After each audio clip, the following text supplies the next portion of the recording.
తెలంగాణ ప్రజల పక్షాన నిలబడి పట్టుదల చూపిన ధీర వనిత సోనియా గాంధీ గారు.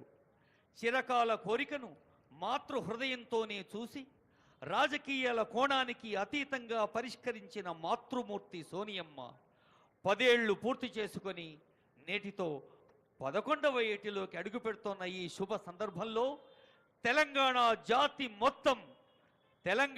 జాతి మొత్తము ముక్త కంఠంతో అమ్మకు కృతజ్ఞతలు చెబుతున్న వేళ, ఈ 11వ వత్సరపు శుభ ప్రారంభ వేళ గౌరవనీయులైన సోనియా గాంధీ గారు మన తెలంగాణ గడ్డ మీద ప్రేమతో పంపిన సందేశం అదిగో అమ్మ సోనియమ్మ ఆప్యాయంగా మాట్లాడుతోంది మనందరితో.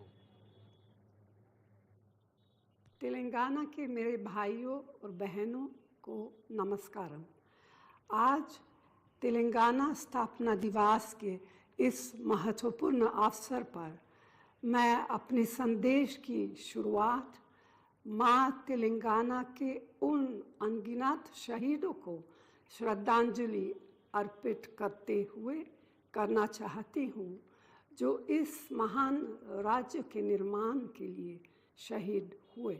मैंने 2004 में करीमनगर में तेलंगाना के लोगों से वादा किया था कि कांग्रेस पार्टी उनके अलग राज्य के सपने को पूरा करेगी।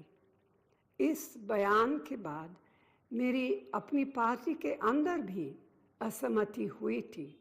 कई लोगों ने हमारी पार्टी भी छोड़ी, मगर आपके धैर्य और संकल्प ने मुझे तेलंगाना के सपने को पूरा करने की शक्ति, साहस और प्रेरणा दी। पिछले 10 वर्षों में तेलंगाना के लोगों ने मुझे बहुत सम्मान और प्यार दिया है।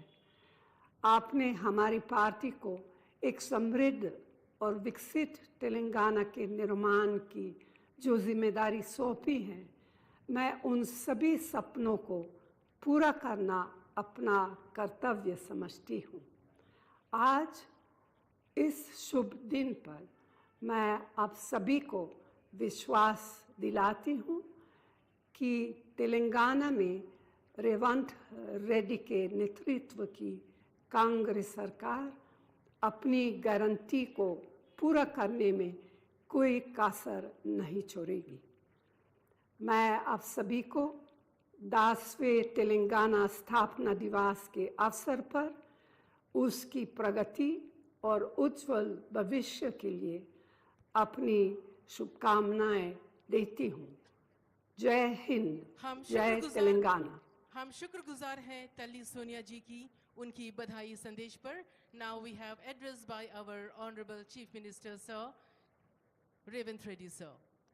నవోన్మేష ఉత్సాహంతో నవశకానికి స్వాగతం పలుకుదామంటూ 11వ వత్సరంలో అడుగు పెడుతున్న ఈ తెలంగాణ ఆవిర్భావ వేడుకల్లో ముఖ్య అతిథి గౌరవనీయులైన ముఖ్యమంత్రి శ్రీ రేవంత్ రెడ్డి గారి సందేశం.